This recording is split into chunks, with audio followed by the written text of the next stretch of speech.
Bonjour à tous, donc aujourd'hui on se retrouve pour une nouvelle bague, donc un nouveau tuto aluminium. Donc j'espère vraiment que ça vous plaira et j'ai essayé de faire quelque chose d'un peu différent de ce qu'on avait l'habitude de voir.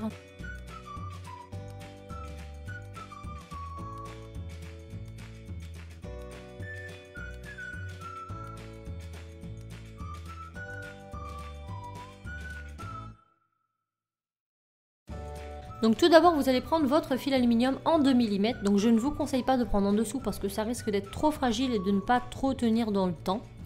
Donc on prend, moi j'ai pris plus ou moins 30 cm parce que voilà, je préfère en avoir plus que pas assez. Après ça dépendra du diamètre de votre doigt, mais 30 c'est je pense plutôt pas mal.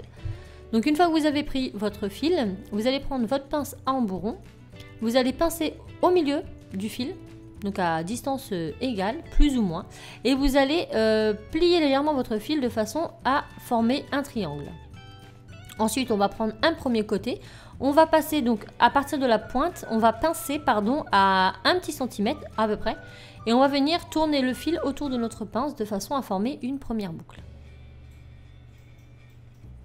Une fois que la boucle est faite, on essaie de ramener le fil dans l'alignement du triangle. Et on va faire la même chose en face, donc on essaie d'être le plus en face possible. Même s'il y a un petit décalage, ça ne se verra pas, il n'y a pas de souci, mais essayez d'être le plus symétrique. Et pareil, là on va essayer de remettre notre fil assez droit. Une fois que c'est fait, on va venir prendre notre pince nylon, pardon. Donc si vous n'avez pas de pince nylon, vous pouvez prendre une pince plate, mettez un petit chiffon en dessous pour ne pas abîmer votre fil aluminium. Hop, et on va tout simplement remonter les boucles dans la hauteur et non plus à plat. On va les relever. Donc la pince nylon va permettre justement de ne pas endommager le fil. Donc si vous n'en avez pas, vous pouvez prendre une pince plate et éventuellement mettre un petit chiffon en dessous de façon à protéger votre fil. Donc maintenant que c'est fait, on va venir prendre les deux fils restants et on va les croiser légèrement. Et si on croise, c'est juste pour avoir plus ou moins un repère pour plier. Donc on va venir prendre ici plus ou moins au centre, là où il y a la pliure. Et hop, on va retourner de l'autre côté. On va marquer les plis comme ça. Donc on pince assez fortement et on ramène le fil de l'autre côté.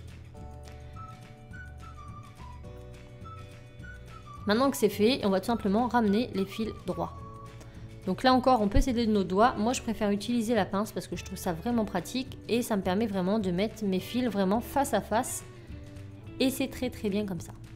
Donc voilà ce que nous obtenons pour la base. Donc maintenant que c'est fait, on va prendre notre baguet.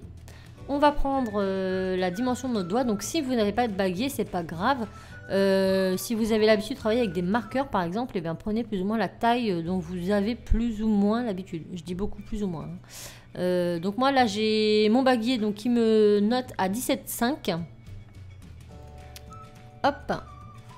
Une fois que j'ai la taille désirée, je sais à peu près où je vais pouvoir travailler autour de mon mandrin. Donc là j'ai 17,5, donc je vais prendre mon mandrin à 17,5 et je vais travailler ma bague autour de ce diamètre. Donc si vous n'en avez pas, prenez un marqueur qui est plus ou moins de la taille de votre doigt et ça fera pareil, hein, ça fera vraiment l'affaire.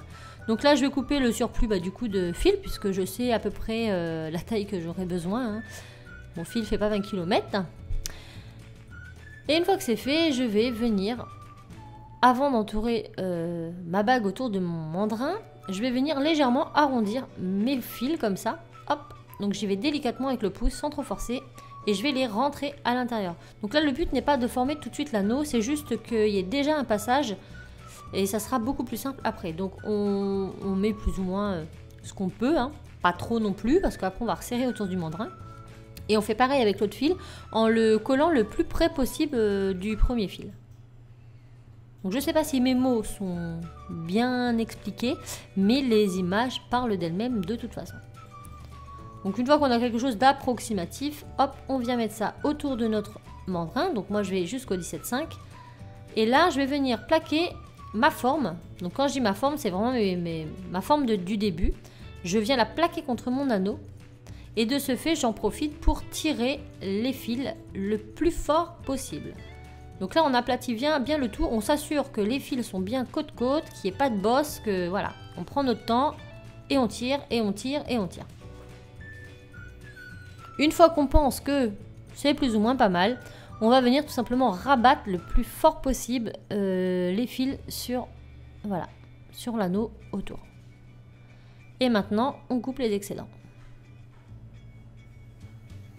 Donc moi j'utilise la flush cutter parce qu'elle permet de couper vraiment net et droit, donc je trouve ça beaucoup plus joli, mais faites avec la pince que vous avez. Donc là nous avons plus ou moins notre forme, hein. Voilà, notre bague est réalisée, il ne nous reste plus qu'à la décorer. Donc bien évidemment ici on va pincer pour ne pas que ça se défasse. Donc là j'ai essayé un petit peu avec la pince nylon, mais c'est vrai que ça pince pas trop, donc je vais prendre une pince avec un bec long et plat. Donc il n'a pas de dents à l'intérieur, donc il n'abîme pas trop le fil. Et c'est vrai que cette pince là est vraiment très bien pour travailler, pour aplatir le fil. Donc si vous souhaitez une revue sur les pinces, les différentes pinces qu'on peut utiliser en fil alu, n'hésitez pas à me le mettre en dessous de cette vidéo. Donc une fois que c'est fait, je la remets. Donc je vais régulièrement la remettre pour lui donner une forme, voilà, je veux pas trop qu'elle se déforme en cours du travail. Donc maintenant, je vais aller prendre une perle. Donc, il faut que cette perle coule ici, en fait, hein, tout simplement. Donc, tout va dépendre de la taille du triangle que vous avez fait. Il faut que la perle, elle coule entre les deux anneaux. Ensuite, on va prendre du fil aluminium. Donc, moi, c'est du 0,8 que je trouve beaucoup plus joli sur une bague aussi fine que le 1 mm qui est un tout petit peu plus gros. Mais si vous avez que du 1, c'est pas grave. Et on va tout simplement fixer notre perle ici. Donc, je prends le premier bout, je vais l'entourer autour du premier anneau, en serrant très fort. Donc je vous laisse regarder comment je fais. Donc pour toutes ceux et celles qui me demanderont où j'achète le fil alu, tout sera noté en barre info. Mais pour pas changer, c'est toujours chez filaluminium.com. Vous avez toutes les références, je vous mets tout en dessous. Vous n'aurez plus qu'à mettre dans votre panier. Donc là, moi j'utilise la pince à bec long. Donc cette pince là qui est vraiment très pratique pour aller dans les accès assez difficiles. Surtout que là avec mes ongles, c'est pas très pratique, je dois bien vous l'avouer. Et du coup avec la pince, cette pince là me permet vraiment d'aller dans les endroits où je n'ai pas accès en temps normal, surtout lorsqu'on enfile des perles, elle est vraiment très bien. Donc une fois que mon premier morceau est fixé, je fais passer mon fil de l'autre côté, je rentre ma perle à l'intérieur et je renoue de l'autre côté en faisant attention de mettre le fil dans le même sens. Donc là il va vers l'extérieur, enfin vers mon côté droit, dans les deux sens et non pas un côté droit, un côté gauche où ça fera pas forcément joli. Et pareil, on serre bien et on jointe le tout.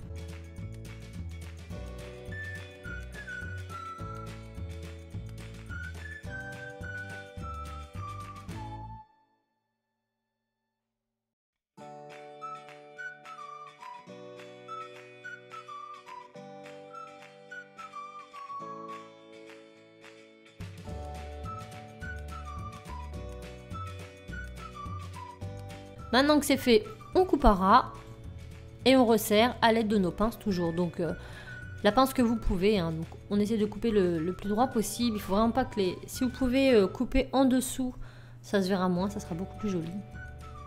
Donc faites comme vous pouvez. Là j'ai un bout de fil qui me gêne.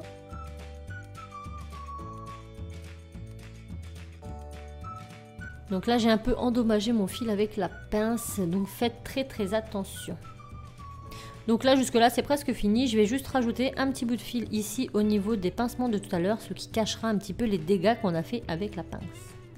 Donc je procède exactement de la même façon, je vais tourner 3-4 fois autour comme ça de mon anneau et ça va vraiment permettre de pouvoir cacher les éventuels petits défauts dus au pincement de notre pince.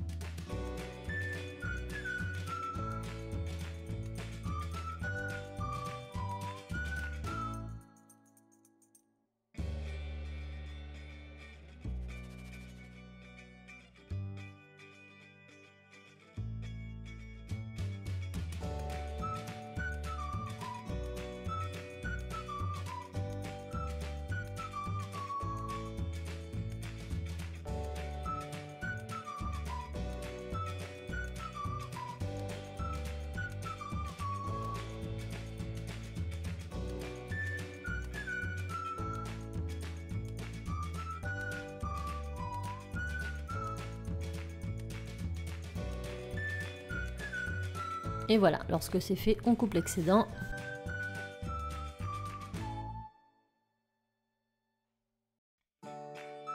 Et on pince.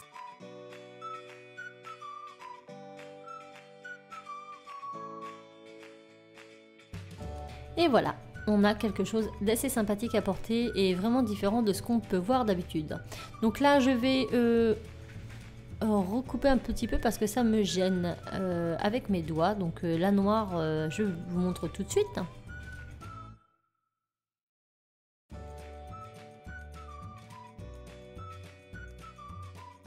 Donc je vais tout simplement raccourcir. Voilà. Et un petit coup de pince, histoire de resserrer tout.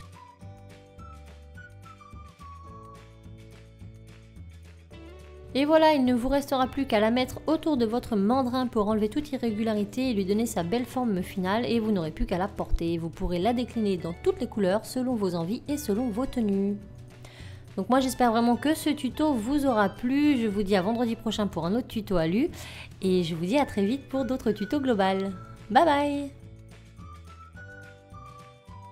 N'hésitez pas à vous abonner à ma chaîne et à me suivre sur les autres réseaux sociaux Instagram, Twitter, Facebook listés en barre info. Je vous invite aussi à mettre un petit pouce bleu sous cette vidéo et n'hésitez pas à aller voir ma dernière. Bye bye!